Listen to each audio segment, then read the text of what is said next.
in de aanzet tot de renovatie van de markt en de basiliektuin waar de gemeente mee bezig is. Zijn afgelopen winter de monumentale bomen in de omgeving geïnspecteerd, gecontroleerd. En ja, van wat is de staat van de bomen. Er kwamen wat bevindingen uit naar voren die niet zo heel rooskleurig zijn voor bomen, maar wel normaal voor oude bomen. En op basis daarvan is er bekeken van hoe zijn die bomen zeg maar, in dat plan in te passen zonder dat het nadelig gaat zijn. Eén is doodgegaan van de blikseminslag. De tweede die is door die reuzenzwam zo aangetast dat hij vorige week met de storm plat gegaan is. Dat hadden we niet voorzien.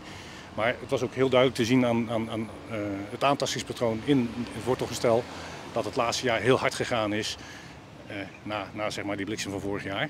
Ja, maar dat is ook als zo'n boom omwaait. Het is nog best wel tricky natuurlijk ook zo naast die basiliek. Dat kan nog best gevaarlijk worden. Dat is gevaarlijk. Hè? We staan hier op een parking bij de basiliek. Hier zit de deur als mensen de kerk in willen gaan.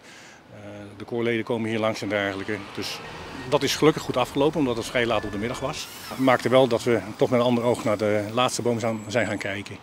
En de conclusie was eigenlijk door de aantasting die er ook ver verspreid in de wortels zat, waardoor de wortels afgestorven zijn. Dus de wortels waren echt gewoon functioneel dood. Plus dat het gewicht van de twee bomen op de kluit wegvalt, maakte dat die boom eigenlijk per direct instabiel was richting het leugenhoekje. Ja, dan moet het weg. Dat kan je niet mitigeren, want dan moet je gewoon binnen het valbereik van de boom alles gaan afsluiten, dat mensen daar niet meer kunnen komen. Ja, dat is ook geen optie hier. Nou, en dan moet de boom verwijderd worden. Dat is ook eigenlijk wel zonde, hè? Zo'n monumentale boom die dan omgezaagd moet worden. Dat is altijd zonde.